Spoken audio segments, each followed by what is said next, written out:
देखो next ITC rule में हम बात करते हैं रूल नंबर 42 की। नेक्स्ट आईटीसी रूल्स में हम बात करते हैं रूल नंबर 42 की। देखो कभी कभी क्या होता है, हमारे पास जो इनपुट्स आते हैं, इनपुट सर्विसेज आती हैं, उन इनपुट्स और इनपुट सर्विसेज को हम केवल टैक्सेबल पर्पस के लिए यूज़ नहीं करते हैं। उन इनपुट्स और इनपुट सर्विसेज को we are not using only for the taxable supply, because if we are using for the taxable supply then the whole ITC will be available on such inputs or input services. But now we are using such inputs or input services not only for the taxable supply, as well as we are using such input or input services for the exempted supply.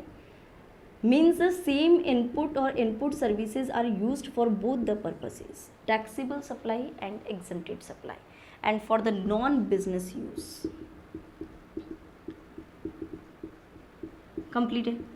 तो अगर आपका input और input services particular केवल taxable supply में काम में नहीं आता है, एग्जम्प्टेड में भी काम में आ रहा है, नॉन बिजनेस यूज़ में भी काम में आ रहा है, और सेपरेट बुक्स मेंटेन नहीं है, no separate books of accounts are maintained, separate books maintain नहीं है। क्योंकि अगर सेपरेट बुक्स मेंटेन है, आपको पता है कि 40% टैक्सेबल में यूज़ हो रहा है, 40% एग्जम्प्टेड में यूज़ हो रहा है, 20% आपका नॉन बिजनेस पर्पस के लिए यूज़ हो रहा है, तब तो कोई दिक्कत ही नहीं है। तब तो आप प्रोपोर्शनेटली जितना एग्जम्प्टेड और जितना नॉन बिजनेस में यूज़ हो रहा है उस पर आप रिवर्सल कर दें, ठीक है।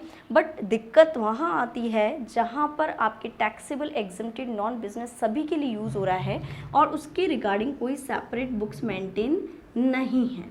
तो इस केस में हमें पूरा आईटीसी तो दिख रहा है इस इनपुट और इनपुट सर्विसेज पे। मान लेते हैं आईटीसी है आपका 1 लाख रुपीज़ का, बट ये 1 लाख रुपीज़ टोटल हमने ले तो लिया, पर क्या ये रख सकते हैं क्या? हम 1 लाख रुपीज़ का टोटल आईटीसी तब रख सकते थे अगर वो केवल और केवल टैक्सेबल सप्लाई और बिजनेस यूज़ में काम आता। बट अभी ये एग्जम्प्टेड और नॉन बिजनेस में भी काम में आ रहा है, तो जितना पोर्शन एग्जम्प्टेड और नॉन बिजनेस में काम आ रहा है तो इस पर हम आईटीसी अवेल नहीं कर सकते हैं। और अगर हमने आईटीसी अवेल कर लिया है तो अगेन अपने को क्या करना होगा, इस पर रिवर्सल करना होगा। तो इस पर हमें आईटीसी का क्या करना है, रिवर्सल करना है। तो इस आईटीसी का रिवर्सल कितना होगा वो आपको देखना है रूल नंबर 42 में। तो रूल नंबर 42 हम जो पढ़ने वाले हैं वो किससे बिलोंग करता है, आपका कितना आईटीसी रिवर्सल होगा इनपुट और इनपुट सर्विसेज पे, अगर हम उस इनपुट और इनपुट सर्विसेज को सभी पर्पस के लिए यूज़ कर रहे हैं। ओके, तो रूल नंबर 42 जो है वो manner of determination of reversal of ITC कि कितना आपका आईटीसी रिवर्स होगा। ओके, तो कंप्लीट है यहाँ तक आपको कि रूल नंबर 42 का एप्लीकेबिलिटी आपको समझ में आ गया कि रूल नंबर 42 कब एप्लीकेबल होगा और एग्जैक्टली हमें रूल नंबर 42 में करना क्या है। तो रूल नंबर 42 में हमें जितना पोर्शन इनपुट सर्विसेज का हम एग्जम्प्टेड और नॉन बिजनेस यूज़ के लिए अप्लाई कर रहे हैं उस पर आईटीसी का हटाना है अपने को। क्लियर है?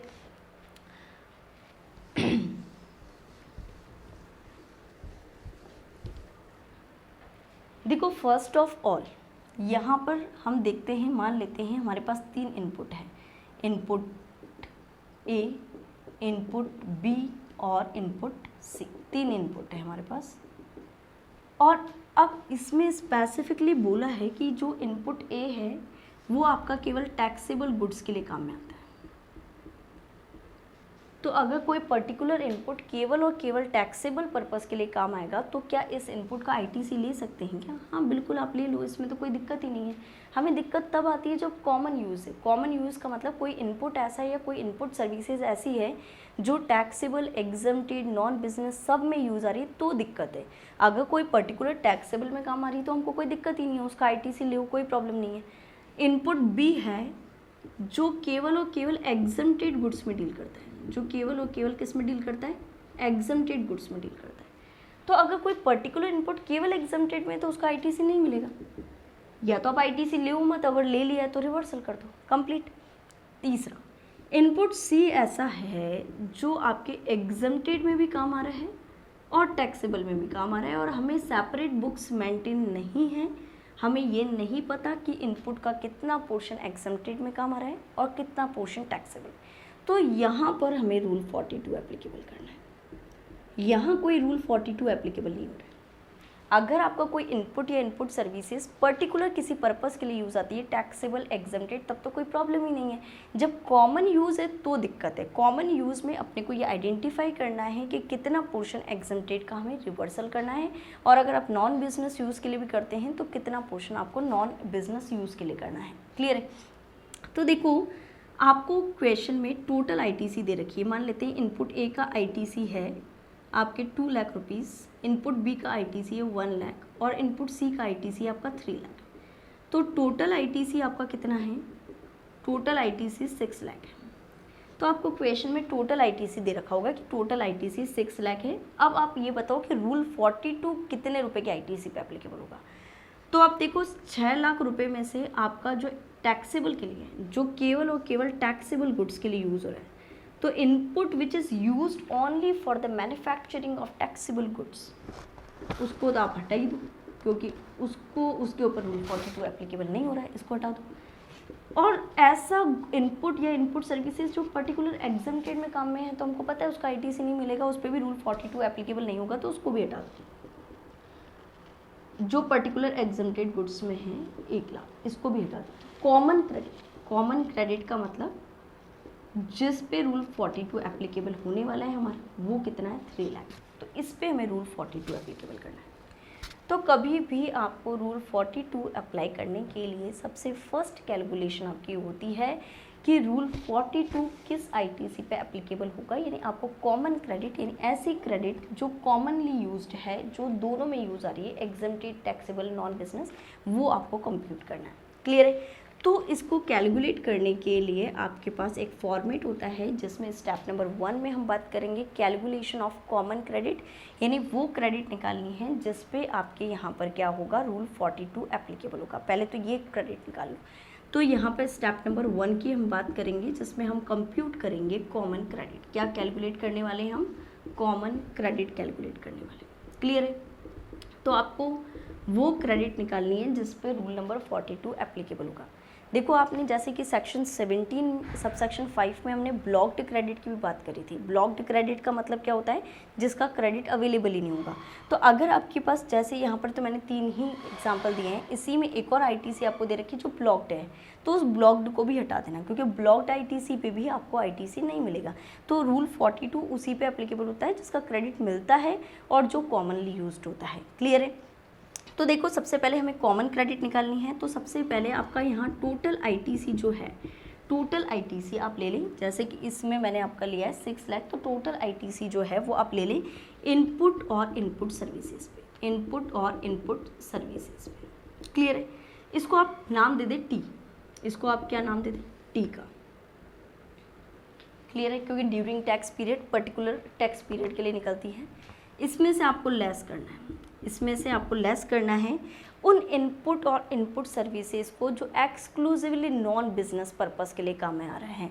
उन input ITC of such input और इनपुट सर्विसेज, उन इनपुट और इनपुट सर्विसेज का आईटीसी हटा दो जो एक्सक्लूसिवली नॉन बिजनेस यूज़ आ रहा है, एक्सक्लूसिवली नॉन बिजनेस यूज़, क्योंकि उसका मिलना ही नहीं है, हमको पता है उस पर यूज़ ही नहीं होएगा, उस पर रूल 42 एप्लीकेबल ही नहीं होगा। नॉन बिजनेस का है तो उस पर आईटीसी नहीं मिलना है, तो इसको हटा दो, इसको नाम दे दो T1। कंप्लीट है? अब आपके एक्सक्लूसिवली जो एग्जम्प्टेड सप्लाई में काम आ रहा है उसको भी हटा दो, क्योंकि उसका भी हमको पता है कि नहीं मिलना है।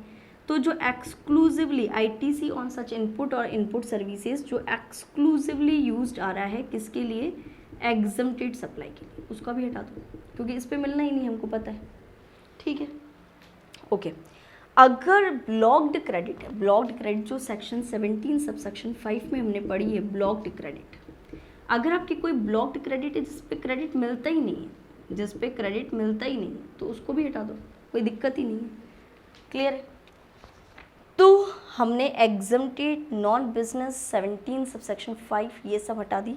अब जो बची है हम उसको बोलते हैं C1, that is the ITC credited to the electronic credit ledger. अब ये आईटीसी हमें मिलेगा, इतना आईटीसी हमें अवेल होगा एक बार, क्योंकि जो नॉन बिजनेस है उसका तो मिलेगा ही नहीं, जो एग्जम्प्टेड है उसका मिलेगा ही नहीं, ब्लॉक्ड मिलेगा ही नहीं, जैसे ये वाला मिलेगा ही नहीं, ये वाला आपके पास अभी इस क्वेश्चन में तो ये वाला मिलेगा ही नहीं। अब मिलेगा कौन कौन सा? ये वाला और ये वाला।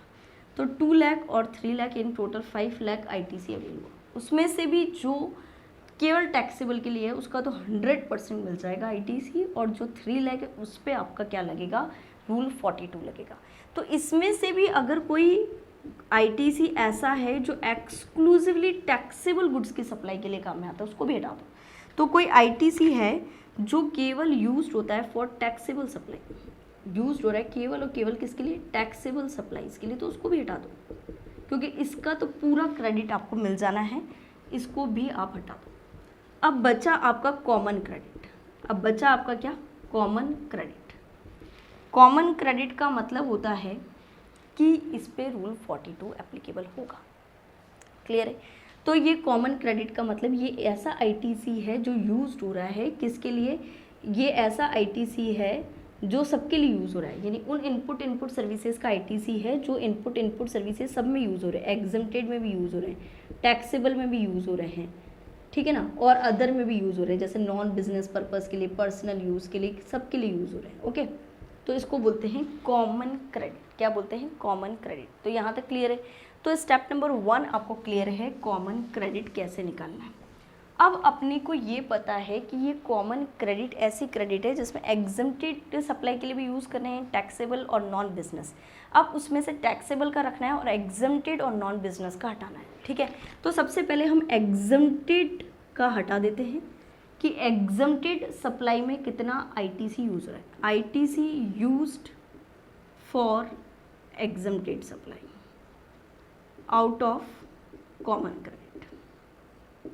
इस कॉमन क्रेडिट में से कितना पोर्शन आपका केवल किसके लिए यूज़ हो रहा है, केवल एग्जम्प्टेड के लिए यूज़ हो रहा है। तो अब देखो हमें ये तो पता ही नहीं, अगर ये पता होता तो प्रोपोर्शनेटली हम रिवर्स कर देते हैं। हमें ये पता होता है कि 40% 50% आप एग्जम्प्टेड के लिए यूज़ कर रहे हो कॉमन क्रेडिट में से, तो हम वैसे ही हटा देते हैं। तो अभी हमारे पास एक्चुअल फिगर नहीं है, तो आप प्रोविजनल बेसिस पे कैलकुलेशन करोगे पिछले साल का टर्नओवर लेके, यानी पिछले साल का टोटल हमारा टर्नओवर कितना था, प्रीसीडिंग फाइनेंशियल ईयर का टोटल टर्नओवर कितना था, और प्रीसीडिंग फाइनेंशियल ईयर में टोटल टर्नओवर में से एग्जम्प्टेड टर्नओवर कितना था। इसमें से exempted turnover in preceding financial year, ठीक है। तो ये हमारा प्रोपोर्शन निकल के आ गया प्रीसीडिंग फाइनेंशियल ईयर का। तो हम प्रोविजनल बेसिस पे यानी प्रीसीडिंग फाइनेंशियल ईयर के बेसिस पे एक बार ये जो कॉमन क्रेडिट है उसका प्रोपोर्शन निकालेंगे। मान लेते हैं ये कॉमन क्रेडिट जैसे इस क्वेश्चन में थी, हमारे पास कॉमन क्रेडिट कितने रुपए की थी, 3 लाख रुपए की। तो 3 लाख रुपए का जो कॉमन क्रेडिट है, मान लेते हैं पिछले साल टोटल टर्नओवर 20 लाख का था, उसमें से 10 लाख की हम एग्जम्प्टेड सप्लाई करी थी लास्ट ईयर, यानी 1,50,000 रुपये का आपका एग्जम्प्टेड सप्लाई से रिलेटेड ITC है, उसको हटाना है अपने को। कंप्लीट है। तो हमारे पास एक्चुअल फिगर्स तो नहीं है, तो हम किसके बेसिस पे कैलकुलेशन करेंगे, प्रोविजनल बेसिस पे हम कैलकुलेशन करेंगे प्रीसीडिंग फाइनेंशियल ईयर का टर्नओवर लेके। और अगर प्रीसीडिंग फाइनेंशियल ईयर का टर्नओवर नहीं दे रखा है तो आप प्रीसीडिंग मंथ का, आप जिस टैक्स पीरियड के लिए कैलकुलेशन कर रहे हैं, जैसे आप सितंबर मंथ के लिए कैलकुलेशन कर रहे हैं, अक्टूबर मंथ के लिए, तो जिस मंथ के लिए कैलकुलेट कर रहे हैं उसके जस्ट प्रीवियस मंथ का भी ले सकते हैं, अगर प्रीसीडिंग ईयर का अवेलेबल नहीं है तो आपके पास, ठीक है। तो आपने एग्जम्प्टेड सप्लाई में कितना यूज़ किया है वो आपने कैलकुलेट कर लिया, किसके बेसिस पे, पिछले साल के बेसिस पे। इसको नाम दे देते हैं हम D1 का। क्लियर है। तो इस कॉमन क्रेडिट में से ये जो है D1 that is used for exempted portion, तो उसको बिल्कुल हटा दो। फिर आता है स्टेप नंबर 3। अब हमें और क्या हटाना है, नॉन बिजनेस यूज़ के लिए जितना ITC यूज्ड है, तो ITC used for non business purpose, non business purpose के लिए जितना ITC यूज़ हो रहा है वो भी हटाना है। तो इसमें क्या होता है, फिक्स्ड कर दिया कि नॉन बिजनेस पर्पस के लिए जितना है, तो आपने जितना सप्लाई किया है नॉन बिजनेस पर्पस के लिए उसका 5% आप क्या कर दें, यहाँ पर हटा दें। क्लियर है।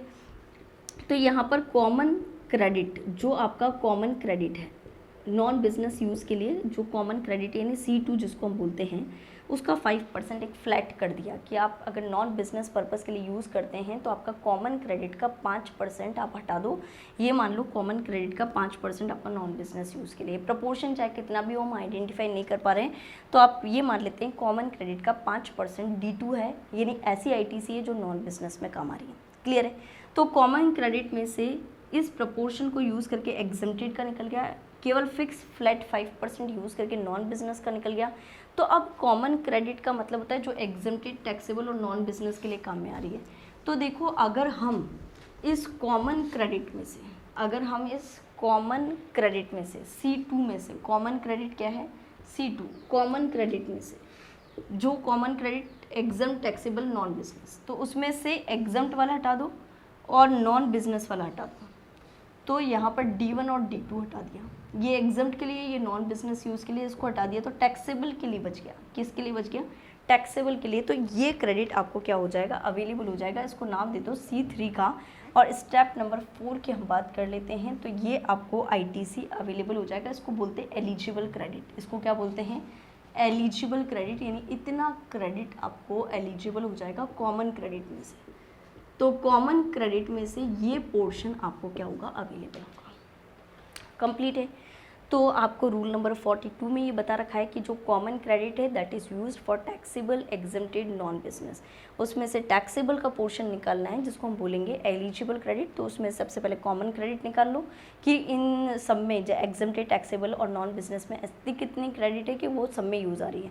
उसमें से एग्जम्प्टेड का प्रीसीडिंग ईयर के बेसिस पे ले लो और नॉन बिजनेस का एक फ्लैट 5% ऑफ कॉमन क्रेडिट ले लो। इन दोनों को हटा दो तो टैक्सेबल का बच जाएगा। कंप्लीट है यहाँ तक। देखो इक्वेशन को डिस्कस कर लेते हैं। और जब ये भी ध्यान में रखना है, ये सारी कैलकुलेशन आपके प्रोविजनल बेसिस पे हो रही है।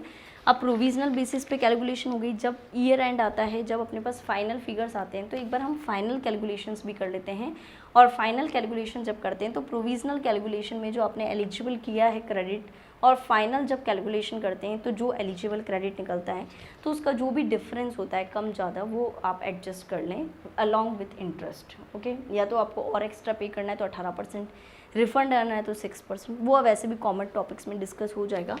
आप लोग यहाँ तक कंप्लीट है। आपको रूल नंबर 42 का मेन है कॉमन क्रेडिट निकालना। ठीक है, एक क्वेश्चन हम डिस्कस करते हैं। नेक्स्ट क्वेश्चन हम देखेंगे। देखो क्वेश्चन है आपका, उसमें बता रखा है कि एक्स लिमिटेड प्रोवाइड कराती है आपको taxable as well as exempted services. X limited आपको टैक्सेबल और एग्जम्प्टेड दोनों सर्विसेज दे रही है।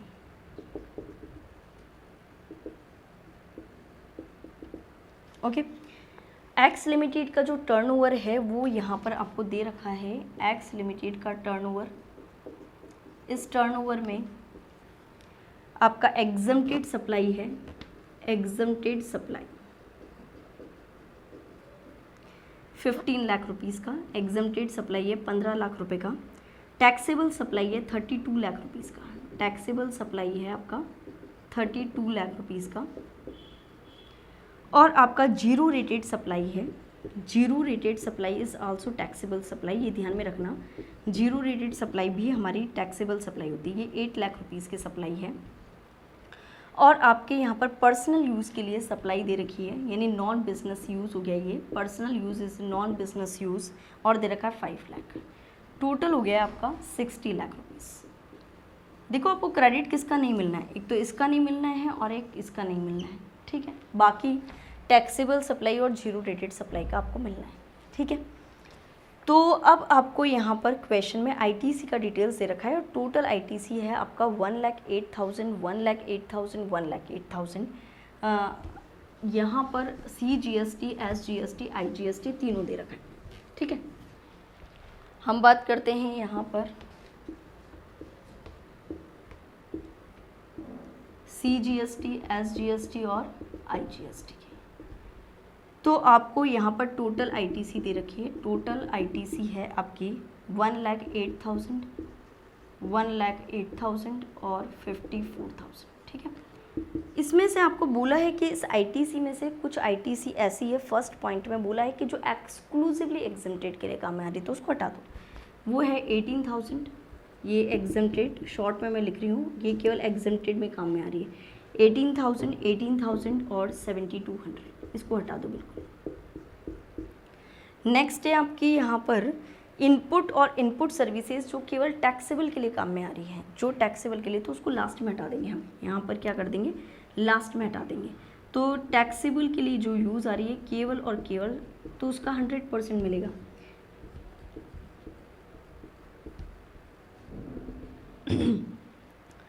54,000, 54,000 और 3600, 54,000, 54,000 और 3600, ठीक है।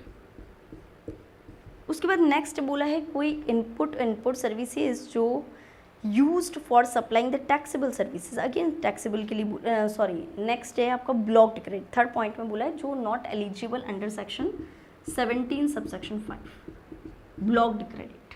ओके, ब्लॉक्ड क्रेडिट में है 18,000 और अगेन 6,300, उसको भी हटा दो बिल्कुल। नेक्स्ट है इनपुट और इनपुट सर्विसेज जो नॉन बिजनेस यूज़ के लिए हैं, तो नॉन आप इस सीक्वेंस में भी लिख सकते हैं, आपको जैसे मैंने सीक्वेंस बताई T1 T2 T3, non business use के लिए तो T1, exempted T2, blocked credit T3, तो उस सीक्वेंस में भी आप लिख दें नॉन बिजनेस यूज़। तो नॉन बिजनेस यूज़ के लिए यूज़ करें 10,800 और आपको 5,400। तो अब देखो, अब जो ये ITC बचेगी इन तीनों को लेस करने के बाद वो आपका क्रेडिट लेजर में चला जाएगा, यानी एक बार इतना क्रेडिट मिलेगा, इनका तो मिलेगा ही नहीं। अब ये अमाउंट आपको एक बार अवेलेबल तो हो जाएगी, उसमें से टैक्सेबल का पूरा हो जाएगा, कॉमन क्रेडिट में से कुछ रिवर्सल रह जाएगा। ठीक है, कितना बचता है ये 61,200 और 35,100, कंप्लीट है यहाँ तक। नेक्स्ट अब यहाँ पर हम बात करते हैं इसमें से 54 कॉमन क्रेडिट कितना आ गया 7,200 और यहाँ पर 31,500। तो आपने फर्स्ट स्टेप निकाल ली आपकी कॉमन क्रेडिट की। सेकंड स्टेप आपको निकालनी है कि इसमें से एग्जम्प्टेड के लिए कितना यूज़ हो रहा है।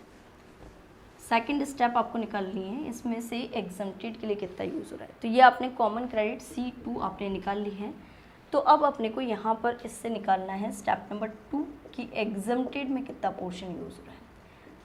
तो अपने को यहाँ पर एग्जम्प्टेड के लिए देखना है लास्ट ईयर का टर्नओवर जो टोटल दे रखा था 60 लाख, और उसमें से एग्जम्प्टेड वाला पोर्शन देखें आप, केवल एग्जम्प्टेड टर्नओवर है 15 लाख का, और कॉमन क्रेडिट से उसको मल्टीप्लाई कर दें, सब अलग अलग 72,000 और 72,200 और 31,500। तो 3 बार कैलकुलेशन हो जाएगी, 15 lakh divide by 60 lakh into 7200 CGST के लिए, और 15 lakh divide by 60 lakh multiply by 7200 SGST के लिए, 15 lakh divide by 60 lakh into 31,500 IGST के लिए। सबके लिए सेपरेट कैलकुलेशन हो जाएगी, और उस कैलकुलेशन में आपका आएगा उस कैलकुलेशन में आपका रहा है 1800 और 7875। क्लियर है। अब नॉन बिजनेस में भी यूज़ हो रहा है, तो नॉन बिजनेस के लिए तो अपना फिक्स है कि 5%। ओके, तो कॉमन क्रेडिट का 5%, कॉमन क्रेडिट का 5%, CGST, SGST और IGST। तो कॉमन क्रेडिट कितना है 7200, इसका 5%, इसका 5% और 31,500 का 5%। तो यहाँ पर लेस कर दें तो ये आ जाएगा 360 और 1575। ओके, अब आपको यहाँ पर एलिजिबल क्रेडिट निकालनी है, तो C2, पहले तो C2 लिख दो सबका। तो C2 मैंने लिख दिया 7200, CGST 7200, SGST और 31,500 IGST। इसमें से D1 लेस कर दो, D1 कितना है 1800 और 7875। D2 कितना है वो भी लेस कर दो, D2 कितना है 360 और 1575। इसको लेस करने के बाद आपका C3 एलिजिबल क्रेडिट निकल के आ जाएगा। वो एलिजिबल क्रेडिट आ रहा है आपका 2160 और 5040। ये आपका कितना आ रहा है 5040 और 22050। ये आपका कॉमन क्रेडिट में से एलिजिबल क्रेडिट, यानी इतना कॉमन क्रेडिट में से इतना क्रेडिट आपको एलिजिबल हो जाएगा। कंप्लीट है। देखो, अब आपको कॉमन क्रेडिट में से एलिजिबल कितना है क्लियर हो गया। और इसके अलावा ये जो टैक्सेबल सप्लाई में जो आप काम में ले रहे हो ना, वो तो आपको पूरा ही मिलना है, ठीक है।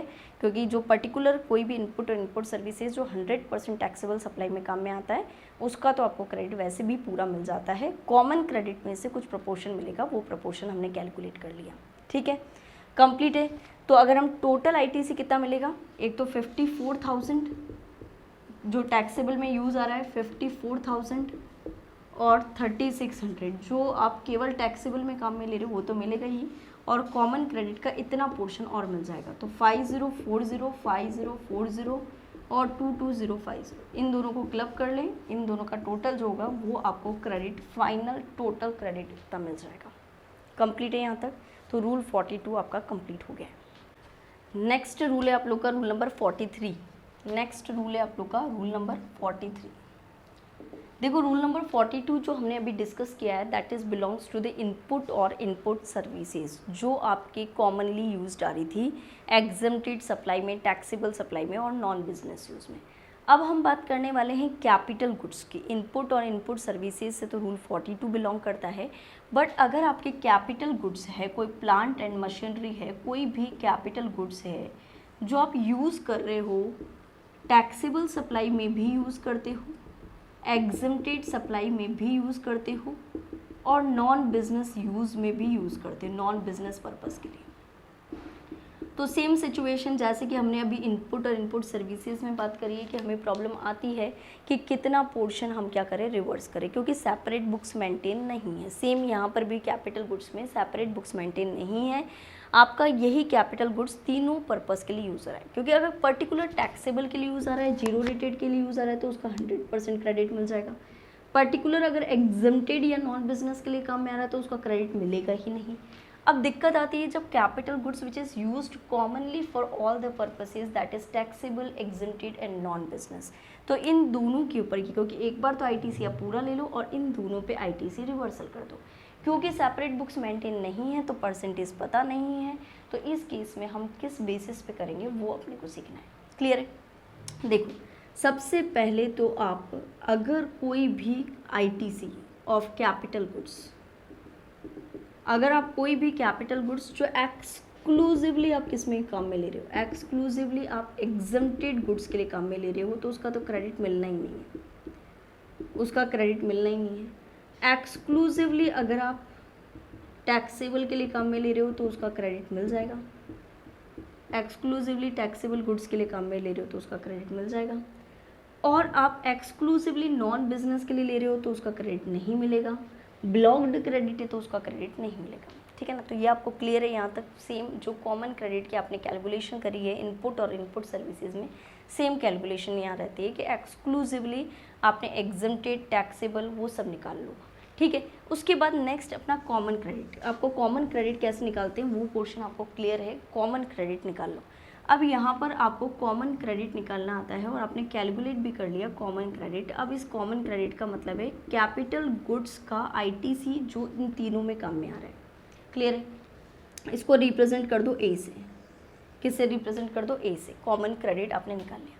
अब यहाँ पर क्या होता है कि जो कैपिटल गुड्स होता है उसकी लाइफ 5 ईयर्स कंसिडर करते हैं। इस कॉमन क्रेडिट के लिए हम हमेशा जो कैपिटल गुड्स की लाइफ होती है वो 5 ईयर कंसिडर करते हैं। कैपिटल गुड्स की लाइफ हम कितनी कंसीडर करेंगे? 5 ईयर। और मंथ में बात करें तो 60 मंथ्स। ठीक है, तो जब कॉमन क्रेडिट की बात आती है तो उसमें हम मंथली कैलकुलेशन होती है। कॉमन क्रेडिट की क्या होती है? मंथली कैलकुलेशन होती है। तो कॉमन क्रेडिट आपको पर मंथ निकालना है। तो पर मंथ निकालने के लिए आप जो कॉमन क्रेडिट है उसको डिवाइड करते हैं 60 मंथ से। डिवाइड किससे कर दें? 60 मंथ से। तो ये आपके कॉमन क्रेडिट पर मंथ निकल के आ जाएगी। कंप्लीट है? तो इसको हम रिप्रेजेंट करने के लिए इसको टीएम भी बोल सकते हैं, tax credit of month, TM भी बोल सकते हैं। तो एक पर्टिकुलर मंथ की आपकी टैक्स क्रेडिट निकल जाएगी। अब ये जो क्रेडिट है वो तीनों के लिए है, उसमें से ये 2 पोर्शन आपको हटाने हैं। तो इसके लिए आप यहाँ पर आगे कैलकुलेशन करेंगे कि common credit which is attributable for the exempted and non business use. तो कॉमन क्रेडिट यहाँ पर जो है वो एट्रीब्यूटेबल कितनी है? कॉमन क्रेडिट इसमें से अपने को हटाना है। कॉमन क्रेडिट जो एट्रीब्यूटेबल है किसके लिए? For exempted and non business use के लिए, एग्जम्प्टेड और नॉन बिजनेस यूज़ के लिए। ठीक है ना? तो कॉमन क्रेडिट जो एग्जम्प्टेड और नॉन बिजनेस यूज़ के लिए है स्पेसिफिकली उसको हटाना है। तो उसके लिए आपको क्या करना है? टर्नओवर लेना है प्रीसीडिंग फाइनेंशियल ईयर का। प्रोविजनल बेसिस पे कैलकुलेशन करेंगे प्रोपोर्शनेटली। प्रीसीडिंग फाइनेंशियल ईयर का जो आपका टर्नओवर है उसमें से जितना एग्जम्प्टेड और नॉन बिजनेस यूज़ दोनों का ले लेंगे। जैसे कि इनपुट और इनपुट सर्विसेज में दोनों के लिए अलग लेते थे, जैसे इसका तो प्रोपोर्शन ले लिया, इसका 5% लेते थे, बट इसमें ऐसा नहीं है। इसमें प्रेसिडिंग फाइनेंशियल ईयर का जो आपका टर्नओवर है उसमें से एग्जम्प्टेड और नॉन बिजनेस यूज़ का जितना है उसको आप मल्टीप्लाई कर दें कॉमन क्रेडिट से, कर दें कॉमन क्रेडिट से मल्टीप्लाई कर दें, तो ये प्रोपोर्शनेट निकल के आ जाएगा कि एग्जम्प्टेड और नॉन बिजनेस यूज़ के लिए कितना कॉमन क्रेडिट एट्रीब्यूटेबल है। ठीक है, फिर इस कॉमन क्रेडिट में से जितना वो एग्जम्प्टेड के लिए एट्रीब्यूटेबल है, नॉन बिजनेस यूज़ के लिए एट्रीब्यूटेबल है, उसको लेस कर दो, बचा हुआ आपका एलिजिबल क्रेडिट हो जाएगा। तो आपको यहाँ पर जो टीएम है, जो आपका कॉमन क्रेडिट है फॉर द पर्टिकुलर मंथ, उसमें से आपको कॉमन क्रेडिट हटाना है, that is attributable for the particular month, उसको बोलते हैं टैक्स फॉर एग्जम्प्टेड। ओके, इसको टीई का नाम दे देते हैं हम। किसका नाम दे देते हैं? टीई का नाम दे देते हैं। तो टीई आप हटा दो यहाँ से, तो ये एलिजिबल क्रेडिट निकल के आ जाएगी। क्या निकल के आ जाएगी? आपकी एलिजिबल क्रेडिट निकल के आ जाएगी। क्लियर है? तो ये क्रेडिट आपकी कॉमन क्रेडिट में से एलिजिबल क्रेडिट है। एलिजिबल क्रेडिट, ये कॉमन क्रेडिट का वो पार्ट जो एलिजिबल है और पर मंथ एलिजिबल है। कंप्लीट है? क्लियर है? तो अगर कोई कैपिटल गुड्स जो पर्टिकुलर टैक्सेबल के लिए काम आता है उसको तो 100% आईटीसी ले लो, जो पर्टिकुलर एग्जम्प्टेड के लिए काम आता है उसको बिल्कुल मत लो, जो कॉमनली काम आता है उसका जो क्रेडिट है उसको मंथ में डिवाइड कर दो और हर मंथ में अपने को यहाँ पर रिवर्सल करते जाना है। हर मंथ के क्रेडिट को अपने को इस प्रपोर्शन में क्या करते जाना है? रिवर्सल करते जाना है। कंप्लीट है? क्लियर है? अब देखो इसी में ही कुछ 2-3 एडजस्टमेंट्स भी हैं, वो भी हम आगे डिस्कस करने वाले हैं, तो यहाँ तक आपको कोई प्रॉब्लम नहीं है। अब आगे हम डिस्कस करते हैं कुछ स्पेशल पॉइंट्स जो इस कैपिटल गुड्स से बिलोंग करते हैं। बस कैपिटल गुड्स में देखो चेंज थोड़ा सा ये है कि नॉन बिजनेस यूज़ के लिए जहाँ इनपुट और इनपुट सर्विसेज में हम सेपरेटली 5% करते थे ना, यहाँ पर सेपरेटली 5% नहीं करके उसको भी प्रोपोर्शनेटली आपको ले लेना है। और सेकंड जो चेंज है इसमें पर मंथ के बेसिस पे कैलकुलेशन कर रहे हैं कैपिटल गुड्स की लाइफ को 5 साल मान के, अदरवाइज और कोई चेंजेस नहीं है इसमें। ठीक है, नेक्स्ट हम स्पेशल पॉइंट्स की बात करते हैं। देखो स्पेशल पॉइंट्स में ऐसा है कि कोई कैपिटल गुड्स जो आप लेके आए हैं पर्सनल यूज़ के लिए, कोई कैपिटल गुड्स है वो आप पर्सनल यूज़ के लिए लेके आए हैं, मान लेते हैं 1 अप्रैल 2019 को, और उस कैपिटल गुड्स की वर्थ है, कैपिटल गुड्स की वर्थ है 10 लाख रुपीज़ की, और उस पर जीएसटी है आपका 18% के हिसाब से 1,80,000, और आपने आईटीसी ले लिया था 1,80,000 का। पर्सनल यूज़ है तो आईटीसी नहीं लिया है, चलो ठीक है। अब ये कैपिटल गुड्स पर्सनल यूज़ के लिए लेके आए थे, उसके बाद आपने इस कैपिटल गुड्स को बिजनेस यूज़ में डाल दिया, बिजनेस आपके बिजनेस में डाल दिया, इसको बिजनेस यूज़ में डाल दिया आफ्टर 1 ईयर, यानी 1 अप्रैल 2020 से आपने उसको किस में डाल दिया? बिजनेस यूज़ में डाल दिया। क्लियर है? अब यहाँ पर इसके बिजनेस यूज़ में डाल दिया तो उसके बाद तो हम आईटीसी अवेल कर सकते हैं, बट कितना आईटीसी अवेल करें, कितना आईटीसी अवेल करें? तो देखो इसके लिए यहाँ पर सबसे पहली बात तो इस डेट पे आईटीसी कितना रहेगा वो निकालना है। क्या ये 1,80,000 पूरा का पूरा शिफ्टिंग कर दें क्या? ऐसा नहीं है। लॉ ये बोलता है कि जितने रुपए का आईटीसी था, क्योंकि यहाँ से इस पीरियड तक तो पूरा पर्सनल यूज़ किया आपने, इस पीरियड में 1 अप्रैल 19 से लेके 1 अप्रैल 20 तक, इस पीरियड में तो आपने पूरा का पूरा क्या किया है? पर्सनल यूज़ किया है। इसमें पूरा आपने क्या किया है? पर्सनल यूज़ किया। ठीक है, तो इस पीरियड को तो मिलना ही नहीं चाहिए। इस पीरियड में क्वार्टर निकाल लो, हमेशा क्वार्टर निकालते हैं। इस पीरियड से इस पीरियड में कितने क्वार्टर है? 4 क्वार्टर। तो 4 क्वार्टर तो आपने पूरा पर्सनल यूज़ किया, तो उसको तो आप बिल्कुल हटा देना, उतने टाइम का आईटीसी। तो उतने टाइम का आईटीसी कितना होता है? लॉ ये बोलता है कि हम मानते हैं कि 5% होता है पर क्वार्टर और पार्ट ऑफ क्वार्टर का। हम ये मानते हैं कि 5% होता है पर क्वार्टर और पार्ट ऑफ क्वार्टर का। तो आईटीसी है कितना आपका? 1,80,000, और 4 क्वार्टर निकल गए हैं, इसका मतलब 20% इसमें से हटा दो, 36 हटा दो, तो 1,44,000 रुपीज़ आपका बच जाएगा। तो इस डेट का आईटीसी हम 1,44,000 रुपीज़ मानते हैं। इस डेट का आईटीसी हम क्या मानते हैं? 1,44,000 रुपीज़ मानते हैं। और ये जो 36,000 जो हमने हटाया है उसका क्रेडिट आपको नहीं मिलेगा, क्योंकि इस टाइम आप केवल किस में यूज़ कर रहे थे? पर्सनल यूज़ कर रहे थे। क्लियर? अब 1,44,000 बाद में हम बिजनेस में डाल दिया, बट उसमें हम कॉमनली यूज़ कर रहे हैं, यानी इसके बाद हम पर्सनल यूज़ भी करेंगे और बिजनेस में भी यूज़ करेंगे। ऐसा नहीं है कि 100% बिजनेस में डाल दिया, इसके बाद हम कॉमनली यूज़ कर रहे हैं उसको, बिजनेस में भी डाल दिया, यानी हम कॉमनली यूज़ कर रहे हैं पर्सनल भी और बिजनेस में। तो ये जो क्रेडिट है हमारी वो कॉमन क्रेडिट कहलाएगी। ये जो 1,44,000 की क्रेडिट है वो हमारे लिए कॉमन क्रेडिट कहलाएगी। और उसके बाद सेम कैलकुलेशन जो हमने सीखी है अभी, कॉमन क्रेडिट, बस मेन अगर आपके पहले पर्सनल में थी उसके बाद कॉमन पर्पस आ जाती है तो कॉमन क्रेडिट निकालना इंपॉर्टेंट है।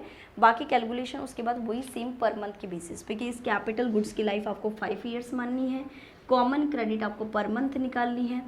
कॉमन क्रेडिट आप पर मंथ कैसे निकालेंगे, कॉमन क्रेडिट ये जो आई है उसको डिवाइड कर देंगे 60 मंथ से, फिर उसके बाद वही एग्जम्प्टेड पोर्शन के लिए जितना है वो प्रीसीडिंग फाइनेंशियल ईयर के टर्नओवर के बेसिस पे, प्रीसीडिंग फाइनेंशियल ईयर का जो टर्नओवर होगा ना, पूरा total turnover preceding financial year का, उसमें से exempted portion, non business portion into common credit.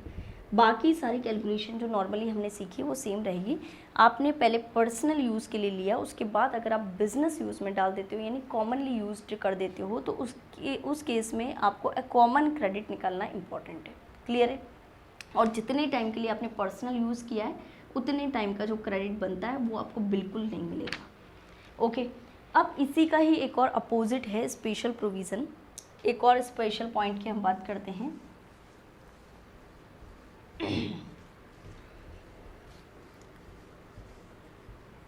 देखो, कोई कैपिटल गुड्स है वो आप लेके आए हैं 1 अप्रैल 2019 को।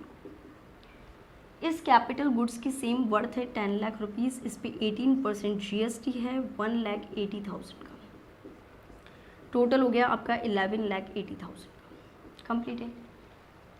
अब देखिए आप यहाँ पर इस कैपिटल गुड्स को आपने पहले जब लाए थे वो केवल बिजनेस के लिए लाए थे, बिजनेस पर्पस के लिए लाए थे, टैक्सेबल यूज़ के लिए लाए थे, और आपने 1 अप्रैल 2020 को इसको कॉमनली यूज़ करना शुरू कर दिया, कॉमन यूज़ करना शुरू कर दिया, यानी 1 अप्रैल 2020 से आप बिजनेस के साथ साथ अपना पर्सनल यूज़ भी कर रहे हैं उस कैपिटल गुड्स पे। तो यहाँ से आपका कॉमन यूज़ हो गया, तो यहाँ पर अपना क्या निकलेगा, कॉमन क्रेडिट। ठीक है, ITC टोटल कितना था, यहाँ से यहाँ तक तो केवल बिजनेस में यूज़ हो रहा था ना, इस पीरियड से इस पीरियड तक तो केवल और केवल किस में यूज़ हो रहा था, बिजनेस में। और जितने टाइम आप केवल बिजनेस में टैक्सेबल यूज़ करते हो तो उतने टाइम का तो क्रेडिट मिलेगा ही। ओके, हम मान लेते हैं ये 1,80,000 है और कितने क्वार्टर हो गए, 4 क्वार्टर, और एक क्वार्टर का सेम 5%, तो 20% लेस कर दो तो बचा कितना है, 1,44,000। ये तो हो गई हमारी कॉमन क्रेडिट। अब ये जो 36,000 है क्रेडिट, 20% का जो क्रेडिट है 1,80,000 का, 36,000 का, ये जो क्रेडिट था वो आपको मिलेगा या नहीं मिलेगा, ये क्वेश्चन आता है। क्योंकि यहाँ से यहाँ तक तो आप केवल बिजनेस में यूज़ कर रहे थे, तो ये क्रेडिट मिलेगा या नहीं मिलेगा, बिल्कुल मिलेगा। ये क्रेडिट आपको पूरा मिलेगा, क्योंकि यहाँ से यहाँ तक आप केवल बिजनेस में यूज़ कर रहे थे और बिजनेस में टैक्सेबल के लिए यूज़ कर रहे थे, तो पूरा क्रेडिट आपको मिल जाएगा। इसके बाद जो कॉमनली यूज़ करोगे तो उसमें कैलकुलेशन क्या रहेगी, कॉमन जो क्रेडिट आप यूज़ कर रहे हैं तो कॉमन क्रेडिट पर मंथ निकालनी है आपको। वही सेम कैलकुलेशन आगे कि आपको पहले कॉमन क्रेडिट पर मंथ निकालनी है, उसमें से एग्जम्प्टेड का पोर्शन निकालना है और उसके बाद टैक्सेबल पोर्शन के लिए निकालना है। ठीक है ना, तो मेन ये 2 स्पेशल पॉइंट्स आप ध्यान में रखना कि आप पहले पर्सनल से बिजनेस में डाल रहे हो और फिर बिजनेस से पर्सनल में डाल रहे हैं। कंप्लीट है, तो रूल नंबर 43 आपका कंप्लीट है।